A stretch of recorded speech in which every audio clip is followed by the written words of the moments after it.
Um panorama do noticiário sobre o que acontece nos países da região. Apresentação de Júlia Caldas e André Lobão. Comentários de Bruno Lima Rocha. Ao vivo, no canal do jornal O Coletivo no YouTube.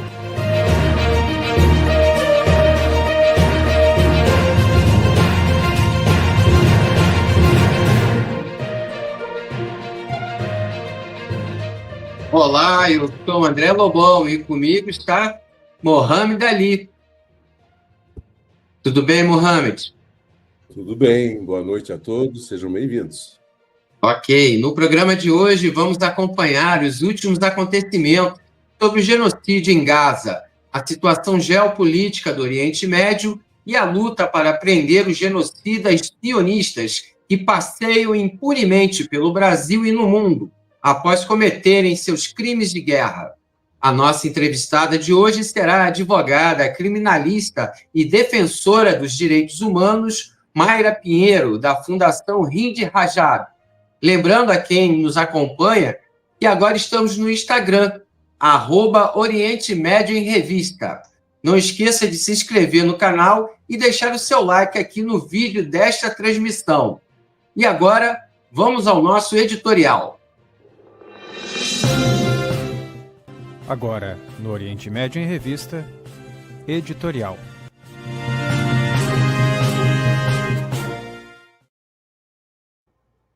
A banalidade do mal no século XXI da barbárie.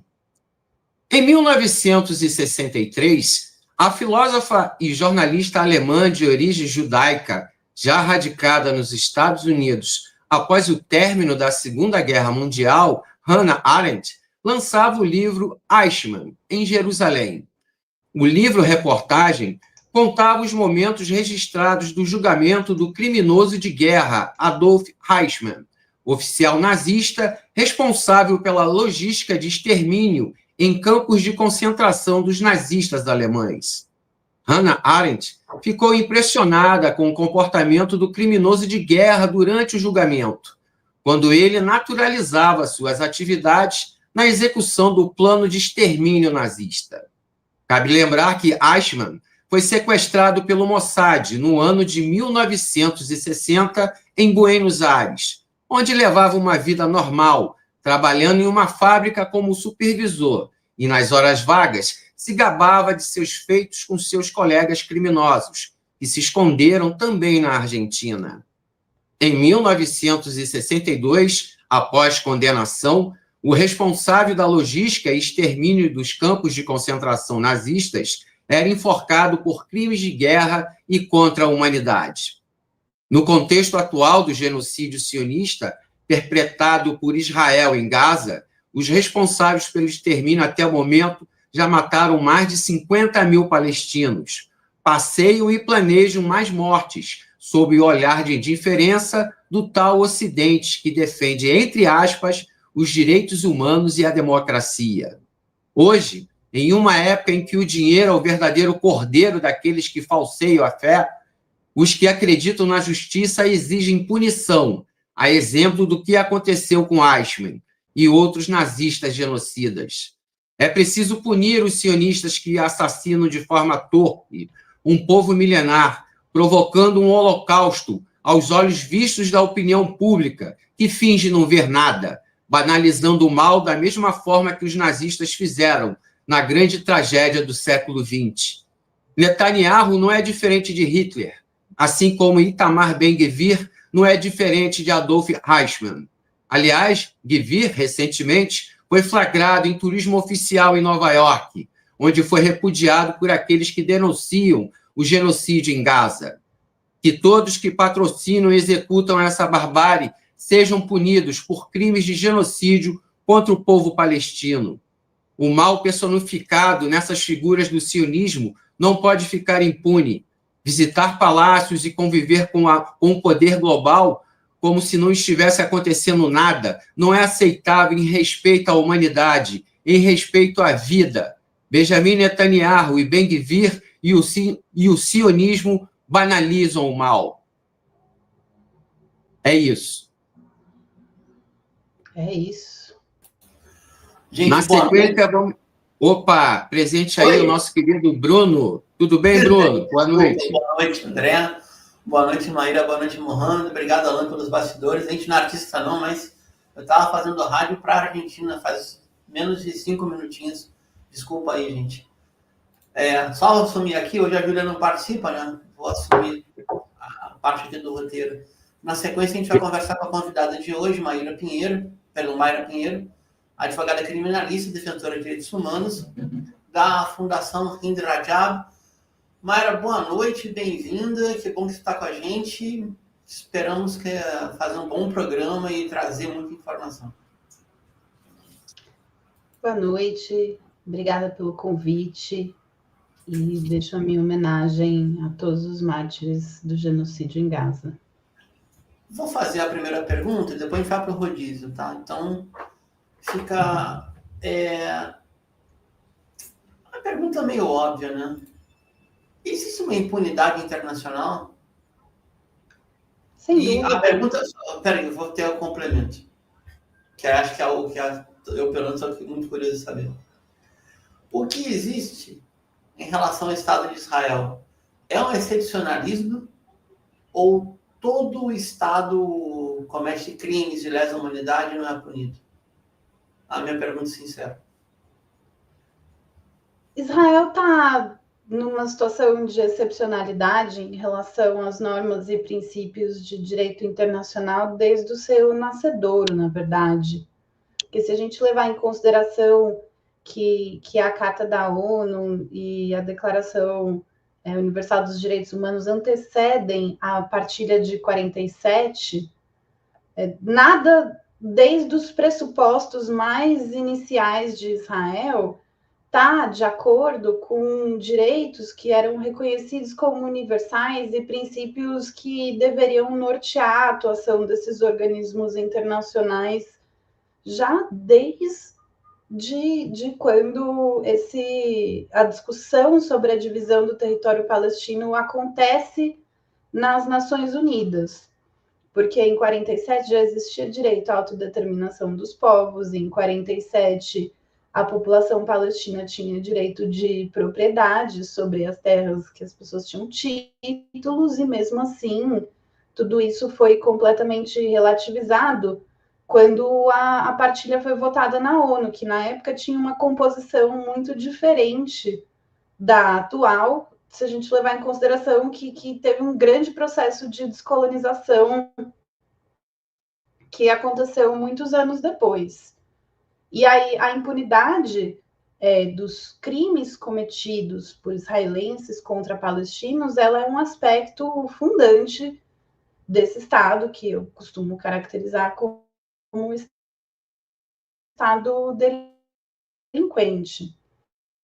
Não tem registro de condenações criminais por homicídio, por exemplo. Você precisa voltar na segunda metade dos anos 50, no massacre de Kfar Kassim, que aconteceu contra populações palestinas nos territórios de 48, para você encontrar uma condenação criminal. E mesmo assim, apesar de mais de 40 pessoas terem sido massacradas pela polícia israelense nesse massacre de Kfar Kassim nos anos 50, em 3 anos estava todo mundo na rua.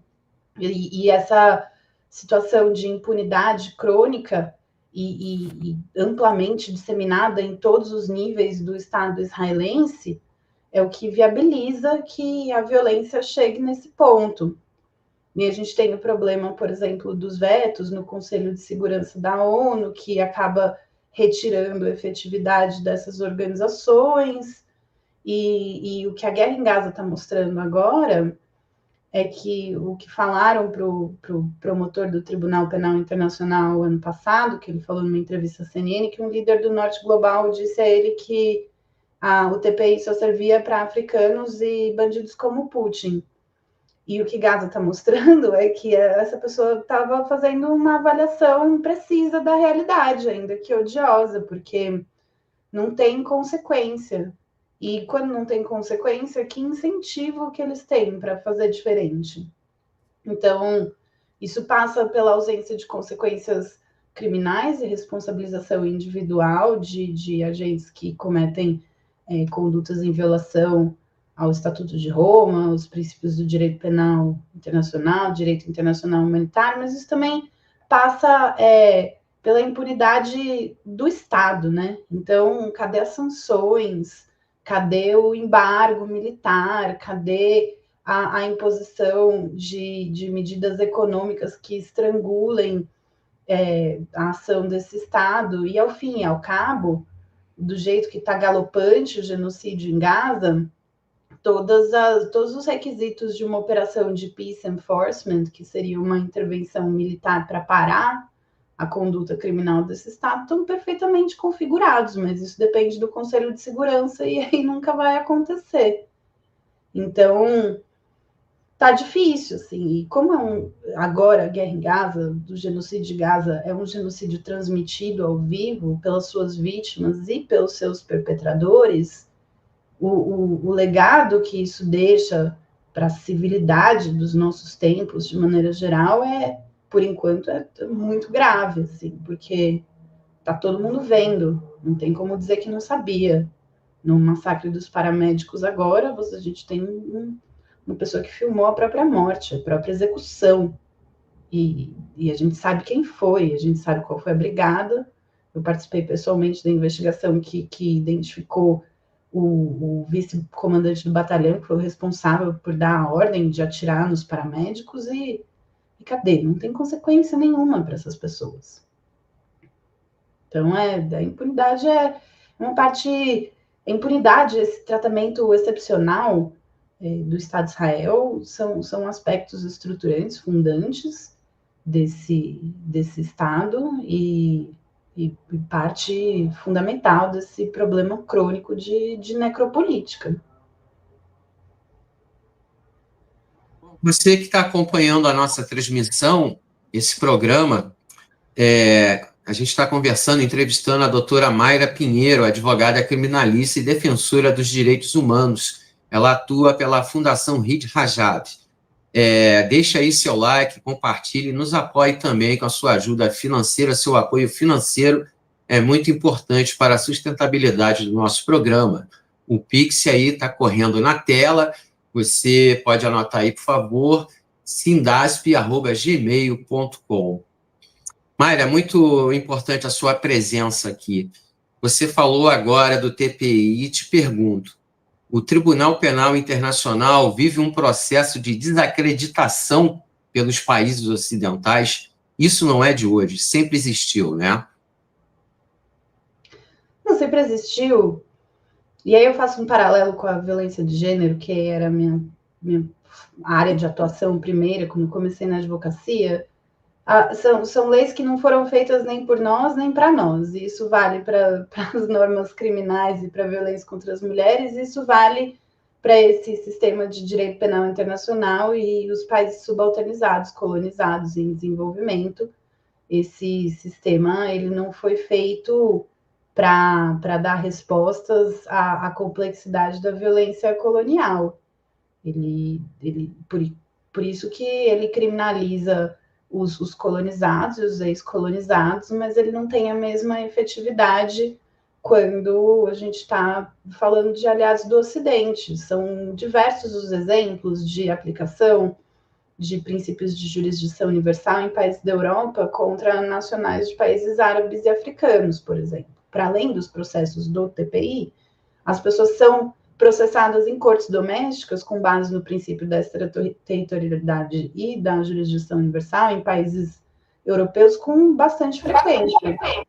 Mas isso não acontece da mesma forma quando a gente fala do Estado de Israel, porque o Estado de Israel tem uma função estratégica na manutenção de uma hegemonia norte-americana na região, no acesso a recursos naturais da região, e por isso que existe essas táticas de boicote do TPI. A gente vê, ano passado saiu uma matéria que deveria ter sido escandalosa no The Guardian sobre como o Mossad estava extorquindo e chantageando a antiga promotora do TPI, e assim, ficou como uma repercussão de nicho. Deveria ser escandaloso que que o Mossad estava estilo máfia, colando na casa da promotora do Tribunal Penal Internacional para sabotar um princípio de investigação que estava sendo iniciado em relação a condutas ilícitas cometidas no contexto da ocupação militar israelense. E aí agora a gente teve, com muito custo, os mandados de prisão expedidos contra o Netanyahu e o Yoav Galan, mas o Netanyahu viajou tranquilamente desde então e cruzou o espaço aéreo de países signatários do TPI sem que nada fosse feito. Recentemente, o ministro das Relações Exteriores de Israel esteve na Inglaterra e se encontrou com o premier inglês às escondidas, sem alarde para a imprensa. Então, tem umas mitigações em relação à imagem de quem se associa a Israel em países que professam, sem grande efetividade, um compromisso com a democracia, mas o TPI ele teve a sua efetividade esvaziada o sistema de direito internacional como um todo. Em realidade, ele tem interesses políticos que o fazem existir, no caso, né? Atuar, sim, principalmente. Tudo é política, né? E não é só o TPI. A gente teve, ano passado, no começo do ano, a gente comemorou o processo que a África do Sul deflagrou na Corte Internacional de Justiça, e aí quando saíram as medidas provisionais, a gente comemorou, e aí não aconteceu nada. E aí começaram a anunciar que ia acontecer a invasão de Rafah, e estava claro que ia ser uma catástrofe, e aí saíram novas medidas provisionais adicionais em maio do ano passado, vai fazer um ano agora, que o TPI mandou Israel não invadir Rafah, não impedir a ajuda humanitária de entrar, não inviabilizar as investigações e permitir que comissões independentes de inquérito das Nações Unidas pudessem circular livremente no território e produzir provas. Eles não cumpriram nada, absolutamente nada, e não teve nenhuma consequência. Em julho, a gente teve um julgamento de uma opinião consultiva na Corte Internacional de Justiça sobre a ilegalidade da ocupação israelense dos territórios palestinos. Foi também um julgamento histórico, o Brasil teve uma participação bonita, e aí depois o resultado do julgamento virou resolução da Assembleia Geral da ONU, deu prazo para a ocupação israelense sobre os territórios palestinos nas fronteiras de 67 se encerrar, e nada, não tem nenhum indicativo de que essas decisões tendem a ser cumpridas. E a grande questão do direito internacional é que ele depende de cooperação para ter efetividade, né? Sem os países membros dando materialidade, concretude, as decisões dessas cortes, elas não servem para nada. E o que a gente tem é uma conivência grande dos países membros em maior ou menor grau. E então, assim, esses tribunais, para que... Oi, Tiago, querido. Esses tribunais, para que eles estão servindo atualmente? Para nada. Para nada. É desesperadora a situação. A gente segue... o fronte jurídico é um fronte importante. E eu apelido esse tipo de advocacia que a gente tem feito de lawfare de guerrilha. Então, porque a comunicação e a estratégia jurídica andam lado a lado, e é igual a guerra não convencional, a gente tem uma disparidade enorme com o outro lado, e aí a gente tenta, de forma pulverizada, tentar quebrar essa estrutura de impunidade por várias frentes, seja atuando nas cortes domésticas, seja atuando nesses tribunais internacionais. Eu acredito que uma hora vai fazer efeito, porque eu sou uma otimista pessimista, assim. Sou mais otimista do que pessimista, porque acredito que uma hora os agentes estatais e os agentes dessas organizações internacionais vão estar diante de evidências tão gritantes e obscenas de conduta criminal que eles não vão ter opção.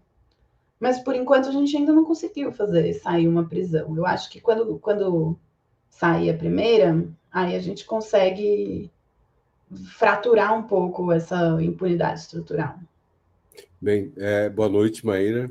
né? Lobão, Bruno, boa noite a todos, sejam todos bem-vindos. Eu gostaria de dizer que havia sido programada, primeiramente, eu não pude falar ao vivo aqui, né, para Mayra Pinheiro, né, pedir desculpas que fomos atacados e, infelizmente, não conseguimos botar no ar, no dia 15, a sua entrevista, né? Então, eu convido a todos, né, que possam colaborar, né, curtir, compartilhar, né, comentar é importante, e para que nosso Oriente Médio de Vista cresça, né? Então, se puder ir na nossa página, no YouTube, no Instagram, curtir o Oriente Médio Revista, agradeço muito, agradeço demais. Essa nossa luta, ela é desigual, né? E é como a doutora Mayra Pinheiro já falou, a conclusão é simples, né? As duas respostas. A gente está lidando com um Estado bandido, um Estado fora da lei, fora de todo o contexto, de todos os estados e da convivência harmônica, de respeito mútuo e convivência, né, dentro da comunidade internacional. E isso faz, inclusive, que os próprios soldados se sintam confortáveis em publicar nas redes sociais, né? E aí vem essa pergunta, né? Como ficou o caso do criminoso de guerra sionista que estava passeando aqui pelo Brasil? Tu identificou mais algum que esteve por aqui, Mayra? Eles vieram para cá, aos milhares. É curiosa essa história, não é muito mainstream. Por que eles vêm para cá aos milhares desse jeito e vão para Morro de São Paulo? E a história é bem indigesta. No começo dos anos 2000, foi gravada em Morro de São Paulo uma série chamada Malabi Express, que é uma série que retrata jovens israelenses que terminam o serviço militar e vão fazer seu mochilão, que é um rito de passagem comum deles, e aí eles vêm no Brasil e vivem experiências muito doidas sob efeito de drogas e tal, e então é assim que eles retratam o Brasil, né, como uma versão sionista, racista do Se Beber Não Case, sabe? Daquele filme bem toscão, também de uns anos atrás. Mayra, me dá só um minuto. Eu já te dou a palavra. Só um segundo. Mohamed, André, Mayra, que nos acompanha. Vocês sabiam que tem uma série na Netflix que fala disso? Chama-se Jornada de Heróis. E é o mochilão de soldados veteranos de Israel da guerra de 2011, que perderam para o Hezbollah, que pertencem para o Hezbollah, e vão fazer besteira na Colômbia, e uma irmã de um deles acaba sequestrado, e simplesmente eles contratam veteranos mercenários da Brigada Golani para libertar ela. Só isso, mais nada. Fecha parênteses. É tão presente que até isso acontece. Te devolvo a palavra agora, desculpa. O Brasil é um destino desse rito de passagem do mochilão, e Morro de São Paulo, na Bahia especificamente, por causa dessa série. E aí, esse ano, a quantidade deles que veio para cá foi excepcionalmente alta. Aquele primeiro, que deu mais imprensa, e o Val Magdani, foi o que teve mais repercussão. Tiveram outros depois. A gente está numa discussão grande com o Ministério Público Federal sobre questões técnicas relacionadas à procedibilidade desses processos e como se aplicar a jurisdição universal no Brasil. Porque a gente tem um problema que a gente é signatário do Estatuto de Roma, o Congresso votou, aprovou a promulgação do Estatuto, mas é uma norma penal, e as normas penais, criminais, no direito brasileiro, elas têm que ter uma determinada estrutura, e isso precisaria de uma lei federal que internalizasse o Estatuto de Roma. Essa lei federal foi proposta no governo Lula II, em 2008, e ela está parada, sua tramitação não avançou no Congresso. Isso gera uma miríade de discussões técnicas sobre como se aplicar o Estatuto de Roma e como fazer essa tutela jurídica dos crimes de guerra, crimes contra a humanidade no ordenamento jurídico brasileiro. É uma discussão jurídica bem técnica e chata, que não afasta o dever do Estado brasileiro de pôr em prática a jurisdição universal. E, curiosamente, você começou seu editorial mencionando o Eichmann. O precedente que a gente tem no passado de aplicação da jurisdição universal no direito brasileiro também é o caso de nazistas que vieram se esconder no Brasil, né? Então, a gente teve os processos de extradição do Franz Stangl e do Gustav Wagner, que eram 2 comandantes do campo de extermínio de Sobibor. E esses 2 vieram se esconder aqui no Brasil, eventualmente foram descobertos, foram apresentados diversos pedidos de extradição por parte da Polônia, da Alemanha, da Áustria e até mesmo de Israel. E quem achou, agora eu não lembro se foi o Gustav Wagner ou o Franz Stangl, foi inclusive o Simon Wiesenthal, que era um famoso caçador de nazistas. E aí, quando o processo desses 2 nazistas foi ser discutido no STF, uma das questões era as condições de punibilidade, porque a Convenção do Genocídio é de 1948, portanto, posterior aos crimes cometidos por eles. E a gente tem na nossa Constituição, e faz parte dos princípios mais básicos de direito penal, que a lei penal não retroage. Então, você não pode aplicar uma norma de caráter criminal a um fato anterior a quando essa norma passou a estar em vigor. E aí, a interpretação que o Ministério Público Federal e o STF deu ao caso desses nazistas era que, ainda que não fosse possível aplicar a Convenção do Genocídio, a conduta deles caracterizava homicídio, de acordo com o Código Penal vigente à época, que é o mesmo até hoje. Nosso Código Penal é de 1940. E, então, esse é o que a gente tem de jurisdição universal no passado recente, e a mesma regra deveria valer para os soldados israelenses. Então, ainda que a gente tenha esse problema de aplicabilidade direta do Estatuto de Roma, e é importante ter em mente que, a partir do momento que um país é signatário de um tratado internacional, a ausência de internalização por lei doméstica não afasta o dever de cumprir esse tratado. O Brasil tem um dever de cooperar com toda a ordem jurídica que deriva do Estatuto de Roma. Isso envolve também a jurisdição universal, que também está prevista nas convenções de Genebra, outro conjunto de tratados internacionais dos quais o Brasil é signatário. Então, obrigação de deflagrar a investigação, preservar a prova e remeter às cortes internacionais a partir do momento que indivíduos ingressam no território brasileiro, esses indivíduos têm envolvimento em crimes cuja repressão o Brasil é obrigado por força de tratados internacionais, a gente tem, isso está estabelecido.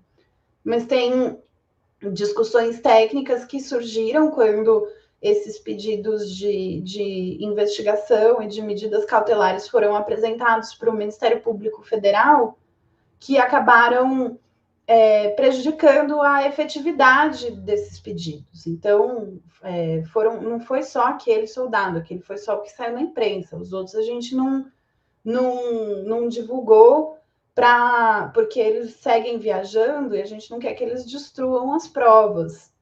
Mas o Ministério Público Federal e a Polícia Federal do Brasil são ambos um problema e um obstáculo atualmente, no entendimento que eles vêm apresentando em relação a esses casos, a efetividade do princípio da jurisdição universal aqui. Aquele lá, o que aconteceu com aquele lá, com o Yuval Wagdani, foi que ele foi avisado que havia um pedido de investigação contra ele.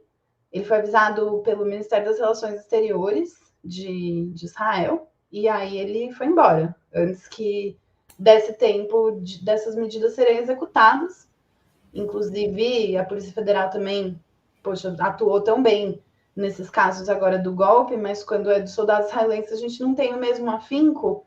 Eles tinham ele tinha um alerta no passaporte dele e eles se limitaram a fazer perguntas sobre o que ele veio fazer no Brasil, nem perguntaram sobre o que ele fez em Gaza.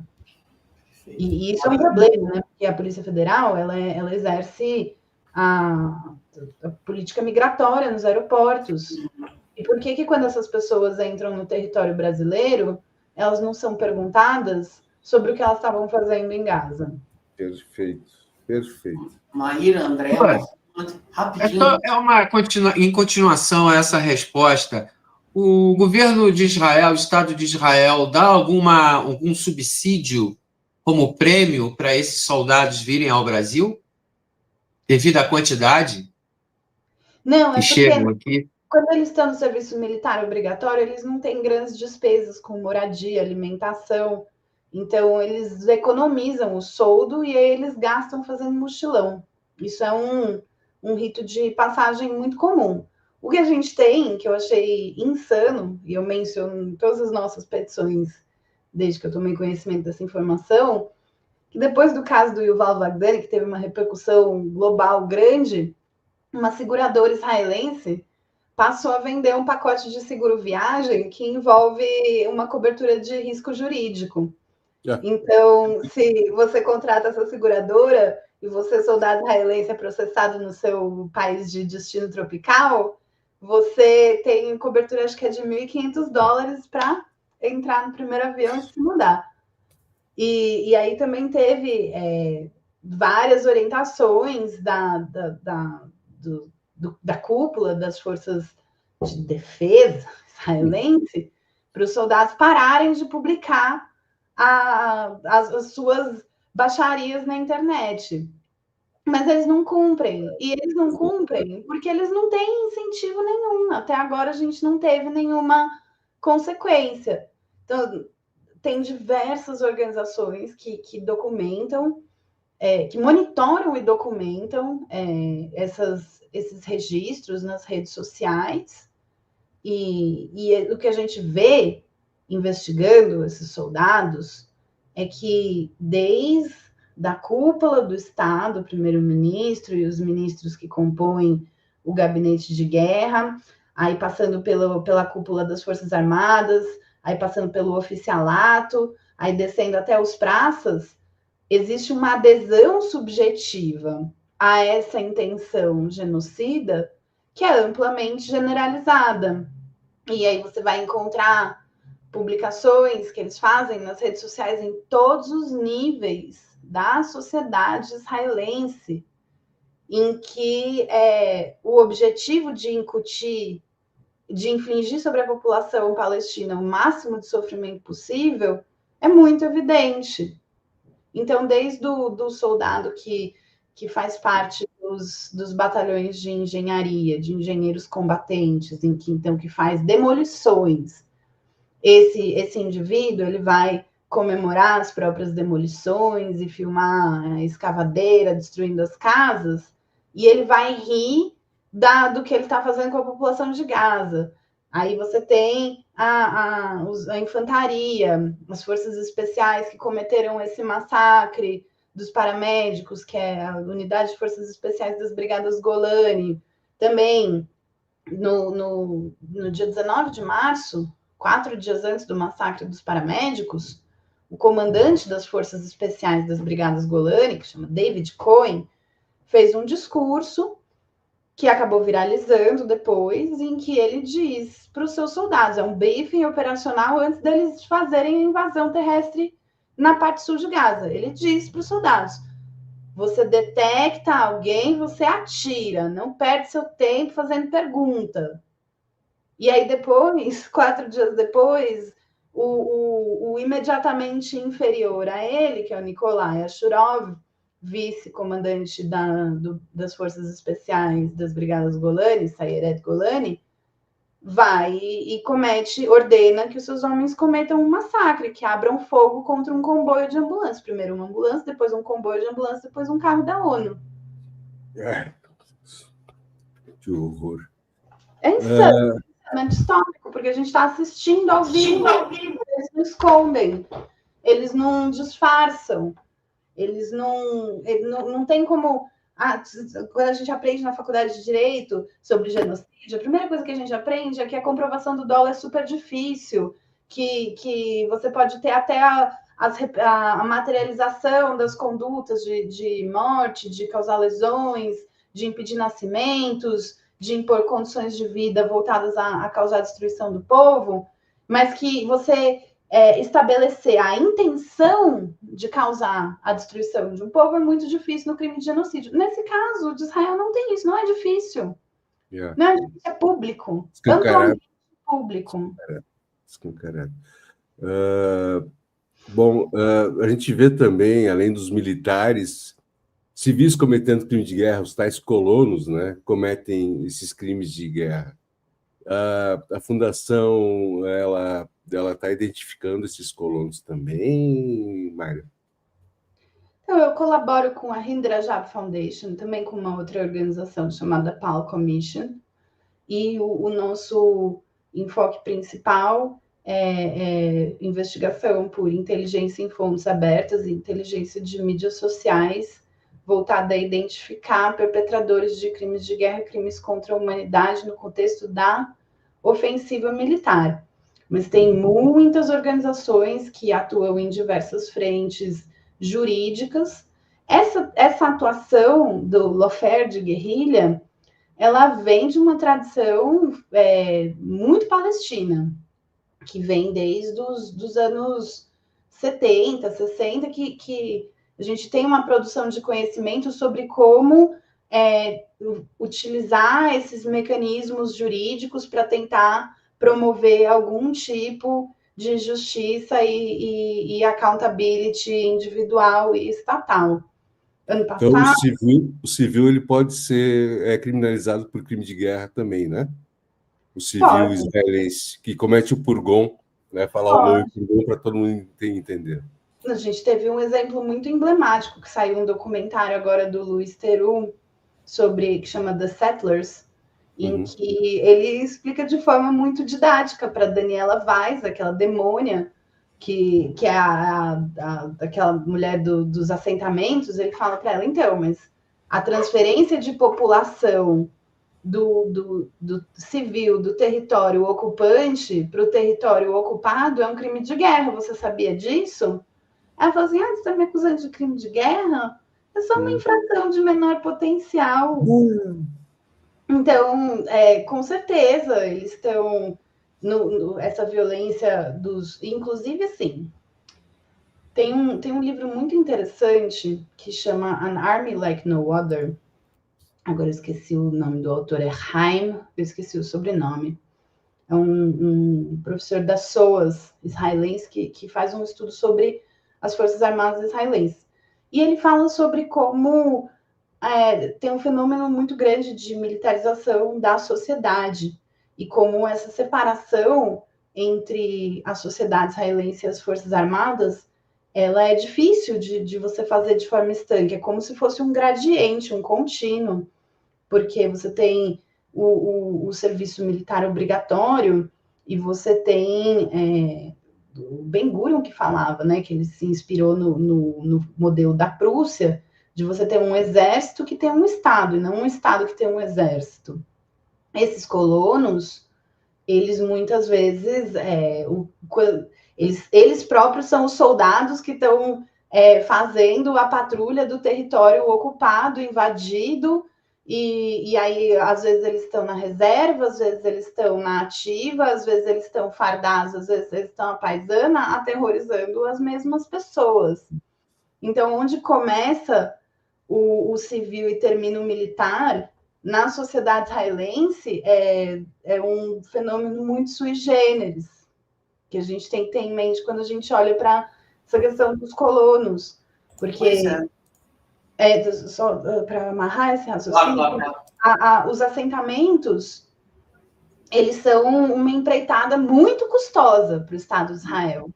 E ela é muito custosa por causa do aparato militar que você precisa empenhar para viabilizar a ocupação daquele território. Então, na verdade, nesse próprio documentário do Louis Theroux, tem uma cena assim, muito emblemática que eles estão lá em Hebron, em Al-Khalil, e na parte roubada, que os israelenses roubaram um pedaço da cidade, tem 700 colonos que moram lá, e o efetivo militar para viabilizar que eles morem lá é de milhares. E aí você vê, tipo, 2 meninas passeando na rua e 8 soldados guardando essas 2 meninas para elas poderem passear na rua. Tem um aspecto de violência simbólica, de demonstração, de onipresença, que em Hebron é muito distópico. Eu estive lá no passado e é muito louco ver assim, que eles pegaram um pedacinho da cidade e eles sitiaram uma população de 30, 40 mil pessoas para que 700 fanáticos possam morar numa rua que era um comércio pulsante de séculos e que eles estrangularam. A Rua Churrada. Era um misto de Mercadão com 25 de março, só que com o Mercado do Oriente, lindíssimo. E quando a gente esteve lá, a gente viu uma sombra do que era o Mercado da Churrada Street. E que tristeza que é ver assim, que os comerciantes tiveram que botar grade na parte de cima das ruas, porque os colonos jogam lixo nas pessoas. Você vê aquele checkpoint distópico que tem nas 2 entradas da área que os israelenses roubaram, que tem uma metralhadora operada por inteligência artificial no checkpoint. Que raios é uma metralhadora operada por inteligência artificial? Assim, você pensa numa ideia de porcaria que alguém poderia ter, de formas tecnológicas sádicas de cometer brutalidade, eles já pensaram antes. Exatamente, sádicos. Bom, olha, André que conhece melhor do que eu, mas a gente também tem alguma vivência. Como é parecido com a ocupação de favela no Rio, não, senhor? Ouvindo a Mayra falar, ou aquela demonstração de força semana passada da PM de São Paulo, na favela do Moinho, desfilando, mas enfim. Eu só vou ler o serviço aqui e passar para o André e para o Mohamed de novo, né? Então, pessoal, quem puder apoiar esse programa, o Pix está passando embaixo, tá? Sindaspi, SNDASPI, @gmail.com. O programa é uma produção coletiva do ICEP. Nós estamos entrevistando no dia de hoje a advogada Mayra Pinheiro. Ela é criminalista, defensora de direitos humanos da Fundação Hind Rajab. E ganhou bastante notoriedade a Fundação e a Mayra na denúncia da presença de genocida circulando de turista no Brasil. A gente tem mais 15 minutinhos. André, Mohamed, fiquem à vontade. Eu só fecho no comentário no final, por favor. Vocês têm perguntas aqui em acúmulo. Fiquem à vontade. André, depois do Mohamed. Eu posso fazer, Mohamed? É bem rápida. Autoridades brasileiras e o próprio Estado brasileiro podem ser processados, corresponsabilizados pelo genocídio em Gaza?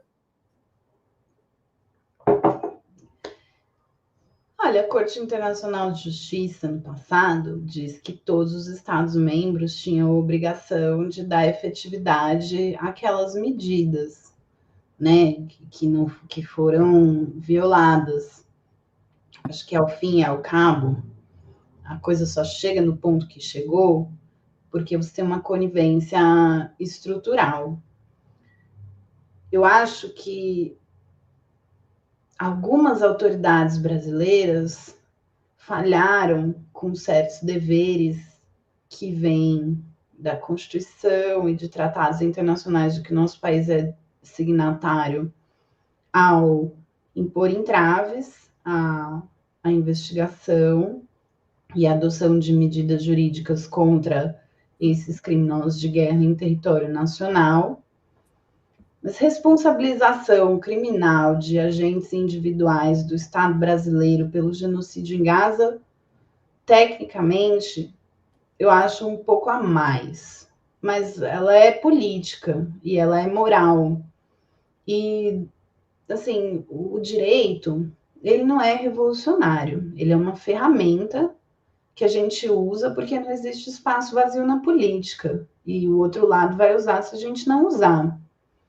Mas a gente não pode apostar todas as nossas fichas numa solução jurisdicional, porque não é de lá que virão as mudanças estruturais. Até porque a Audre Lorde já dizia, né, que as ferramentas da Casa Grande não vão servir para atentar contra o senhor de engenho. Eu zoei a citação da Audre Lorde, mas a essência das aspas é essa. Eu acho que a minha perspectiva em relação à atuação do Estado brasileiro no genocídio é que o governo é o freio de mão do Lula, né? Então ele fala coisas incríveis que nos deixam orgulhosos e aí depois, para dar efetividade a essas colocações muito acertadas dele, as pessoas morrem de medo da reação da direita, e aí você tem essa simbiose insana do sionismo judaico com o sionismo cristão evangélico, que é essa interpretação milenarista, muito doida, de que o Estado de Israel é um passo para a deflagração do apocalipse, e aí daí que vem esse apoio tão intenso de setores do meio evangélico ao Estado de Israel, e aí isso vira uma faca na garganta do governo para tudo que tem a ver com Palestina. Então, quando a gente vai fazer política sobre isso, a gente sente que dentro do governo existe esse medo do que a direita vai aprontar, a ponto de, quando o Lula declarou que era genocídio, eles terem inventado discutir impeachment, sabe? Obviamente não passou, mas isso atravessa a nossa política também. Mayra, eu vou passar para o Mohamed, mas eu não resisto. Talvez seja o único acerto do evangelicalismo ou do sionismo neopentecostal. Considerando que o Estado de Israel tem 300 ogivas nucleares e ameaça usá-las, nesse ponto eles podem estar certos. Sabe? Tel Aviv vai ser a capital do apocalipse se resolver atacar. Estão se esforçando um monte para fazer a profecia virar realidade, né? Estão se esforçando pra caramba, né? E tem instrumentos para isso. E tem um negócio que é a diretiva sanção, que é isso, pronto. Aí, por favor, responde isso e passa para o Mohamed. Obrigado. Parece coisa de gente de chapéu de alumínio, mas não é. Procurem Sanction Directive no Google. A diretiva sanção é baseada na parábola do Velho Testamento, do Sansão que derrubou o templo sobre si para não se deixar capturar, e aí ele matou os filisteus e morreu junto. Olha só, né? E a diretiva sanção, o que ela significa? Significa que existe um plano de você ativar o armamento nuclear de uma forma catastrófica numa situação em que a cúpula do Estado israelense avalie que eles estão sob uma ameaça existencial irreversível. Enquanto Estado, não enquanto povo. Lembrem, é importante ter isso em mente, enquanto instituição. Tá, eu não resisto. Golda Meir, que é o apelido dela, não tem esse nome, ela estava com a mão no botão vermelho em 73. Olha. E disse, no telefone vermelho para o Nixon, ou você manda os reforços ou eu vou jogar uma bomba atômica no Cairo. Mohamed, por favor, temos tempo para mais uma pergunta e depois a gente fecha. Bom, gente, a gente está falando de um Estado criminoso, de uma população doentia, né, um desvio de caráter, né, que forma provas sobre si e se gaba disso, né? E, infelizmente, existe um PL circulando aqui no Brasil, né? Depois o Bruno vai falar mais sobre esse PL Do do Pazuello. Pazuello, exatamente, que é o PL 472/2025. Tem o QR Code aí, se quem quiser capturar o QR, Lobão. Vou jogar. Esse Peraí. QR Code. Então, escaneie e vote lá, né? Se falar contra Israel é crime, né? É antissemitismo falar contra Israel. A gente estaria cometendo crime aqui desde o início do programa, né? Desde o ano passado. Então, isso é um absurdo, né? Falar contra esse Estado doentio, essas mentes criminosas, sádicas, ser crime de guerra. Mas, Maíra, para finalizar, né? Aos interessados em colaborar com a Fundação Henry Japp, como é possível participar e identificar esses criminosos de guerra, esses genocidas, esses sádicos? O mais legal é as pessoas acompanharem a atuação da organização nas redes sociais. No site tem a possibilidade de fazer doações para ajudar a manter o nosso trabalho. E nós temos múltiplos times atualmente na Hindrajat Foundation, na Paul Commission, na Glenn Network, no Bellingcat, de investigadores de fontes abertas e de investigadores de inteligência de mídias sociais, documentando esses materiais. O Tribunal Penal Internacional tem uma possibilidade de receber denúncias de cidadãos. Se as pessoas verem alguma coisa muito chocante, quiserem mandar, elas podem.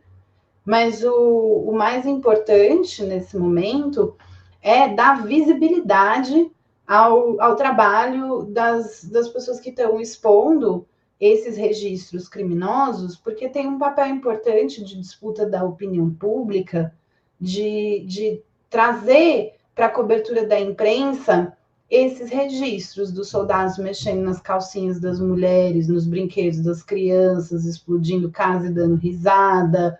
Esse tipo de registro ele não chega na imprensa hegemônica, a gente não vê. Fora uma ou outra exceção muito pontual, isso fica nessa repercussão mais de nicho. Teve um documentário excelente da Al Jazeera sobre investigação de crimes de guerra que identificou vários soldados. A gente precisa falar sobre isso, a gente precisa principalmente rodar essas imagens, porque isso vai ser essencial para desconstruir mitos sobre o que é o Estado de Israel e que são muito relevantes para a máquina de propaganda. Tanto a opinião pública é um fronte central dessa guerra, que para o orçamento de 2025 eles empenharam 150 milhões de dólares a mais do Estado só para fazer rasbara, de public diplomacy. Isso é o quê? Propaganda. Então, a gente precisa contrapor essa narrativa demonstrando essa perversidade que está presente em todos os níveis da sociedade israelense. Porque até principalmente aqui no Brasil, em que a gente tem essa simbiose bizarra com certos setores do meio evangélico, que acabam retratando o Estado de Israel como se fosse um povo virtuoso, escolhido por Deus, esse bando de baboseira que não tem lugar numa lógica baseada em direitos fundamentais. Esse tipo de imagem ajuda a desconstruir essa narrativa. Como pode você conciliar, logicamente, ao mesmo tempo, essa ideia insana, supremacista de povo escolhido, com imagem de um bando de moleque fascista brincando com as calcinhas das mulheres? Eu vi agora há pouco uma entrevista de um advogado de prisioneiros palestinos, que ele estava completamente consternado, falando sobre o tipo de relato de violência sexual que ele recebe das pessoas que ele atende nas prisões israelenses. E utilização dos objetos mais inimagináveis para fazer violência sexual. E essa glorificação da violência, que se a gente não não inclui no nosso pacto coletivo de civilidade como inaceitável, aquilo que é aceitável vai alargando o limite. E aí, não tem como a gente dizer que está desconectado dos policiais gravando vídeo aqui em São Paulo, com o Cruz pegando fogo, fazendo saudação. Isso é tudo expressão do mesmo fenômeno de necropolítica, de violência colonial atualizada. Eu vi as imagens de manifestações no Brooklyn, lá onde passou Ben-Gvir, onde os sionistas de um lado, os palestinos do outro, os sionistas agredindo os palestinos, a polícia agredindo as manifestações palestinos, e do outro lado, né, os sionistas mostrando a genitália, né, mostrando que está lá se masturbando, sei lá o que mais. E ameaçaram mulher de estupro, tacaram um tijolo na cabeça da outra. Um dos caras estava gritando. Estados Unidos. Agora. Um deles estava gritando morte aos árabes em hebraico. Exato. O outro estava chamando a mulher de desperdício de sêmen, que é a versão americana sionista do Bolsonaro agredindo a Maria do Rosário, dizendo não te estupro porque você não merece. Perfeito. Você vê como... porque violência sexual para eles é uma coisa que é permitida. Violência colonial é estupro. Fecha todas. Exatamente. Na sua essência. Quer dizer, não é só lá. Eles se manifestam dessa forma onde eles estiverem, porque esse desvio de caráter, esse supremacismo, né, que eles se determinam, o sionista, vamos separar bem o judaísmo do sionismo, não tem nada a ver, não misturem e não botem isso na minha boca, é o sionismo. Sim. E essa política educativa, essa política de criminosa, né, bandida, que faz o seu cidadão bandido e imoral. Né? Eles sequestraram os símbolos do judaísmo, estão mantendo o judaísmo refém, assim como eles estão mantendo a população palestina. O judaísmo não tem nada a ver com essa depravação brutal e violenta que é o Estado de Israel. É só um subterfúgio que é uma ofensa e uma violência simbólica, semântica à memória das vítimas do Holocausto. Perfeito. Sendo que a limpeza étnica antecede muito o Holocausto. Maria Pinheiro, nós aqui do Oriente Médio em Revista agradecemos muito a sua participação e fique à vontade aí para as suas considerações finais. Eu agradeço muito o convite, a gente poderia conversar sobre essas questões por horas. Eu faço um chamado à ação para todas as pessoas que estão assistindo, não deixem de falar sobre Gaza, não deixem de utilizar suas plataformas para falar, para dar voz e visibilidade às vozes palestinas que estão falando sobre esse genocídio e compareçam às manifestações, se organizem nos coletivos, nos sindicatos, no movimento estudantil, para a gente promover boicote, desinvestimento e sanção de forma efetiva. E continuem falando, a gente como país colonizado, em que a necropolítica corre solta, tanto aqui quanto lá, a gente tem muito em comum com o que está acontecendo na Palestina. A violência estatal, institucional, policial, que é tão prevalente aqui, ela é alimentada pelo genocídio de lá. Isso não deveria ser o que nos move, porque não é porque vai nos atingir individualmente que a gente tem que se mover, né?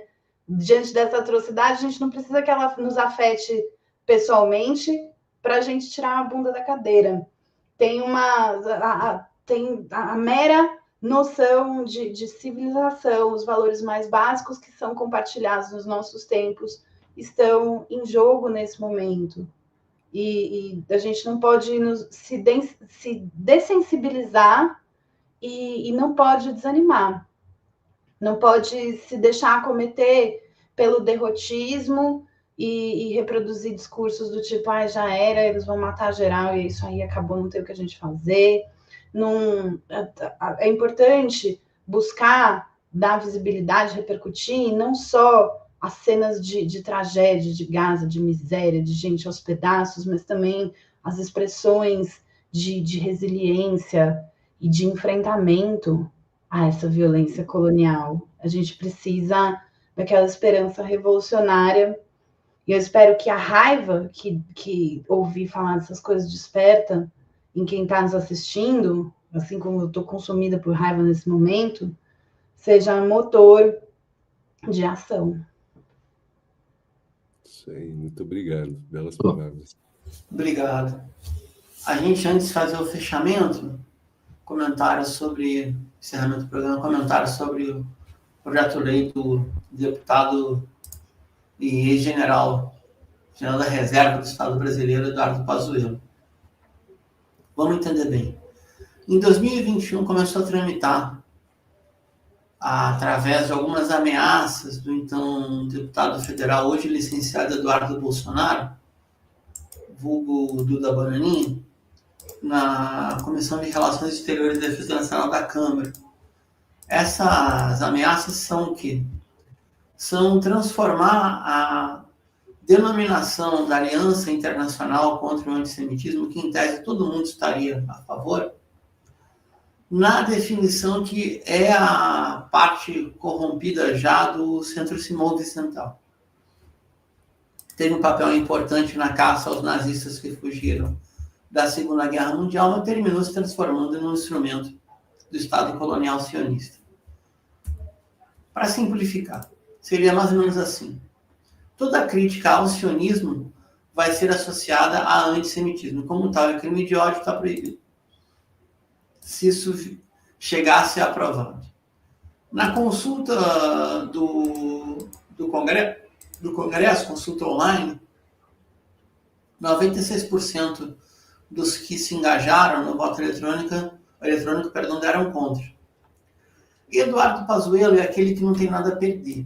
Porque, veja só, ele foi colocado na pasta da saúde depois que Bolsonaro perdeu 2 ministros médicos, sendo que o anterior a ele era sionista.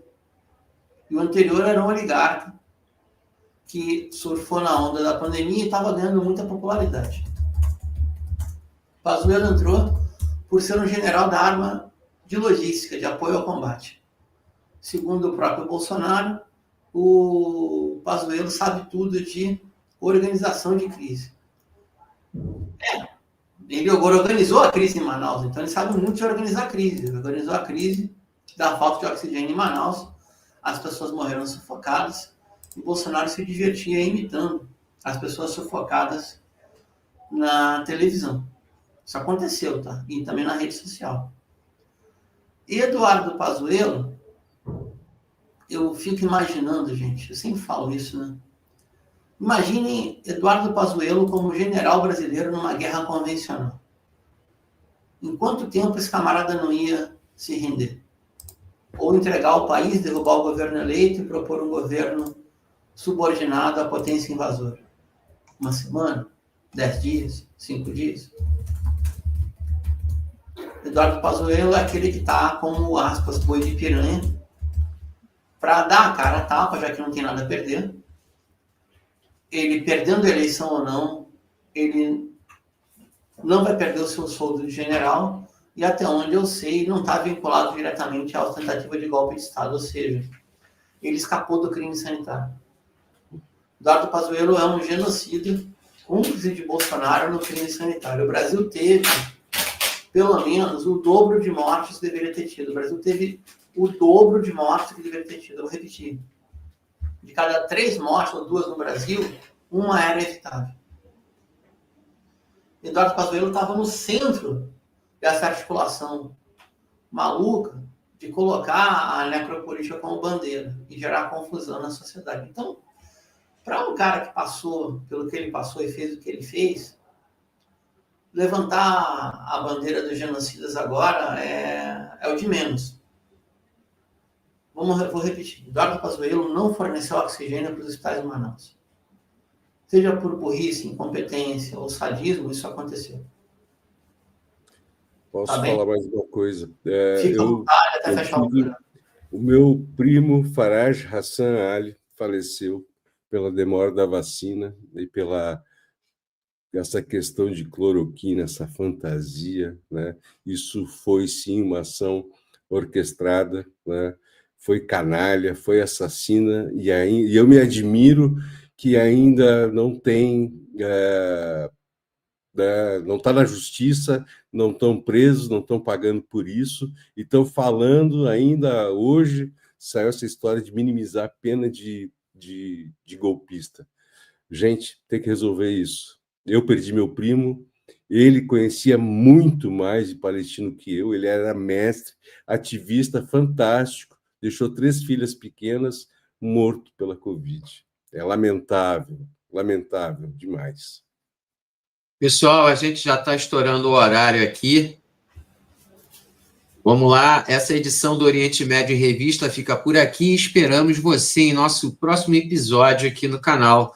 Nosso programa conta com a produção técnica e jornalística de Alan Camargo, André Lobão, Bruno Lima Rocha, Christopher Dallanana, Juan Carvalho e Júlia Caldas. Contamos também com a participação de Mohamed Ali, do Comitê pela Paz na Palestina contra o Apartheid e o Genocídio.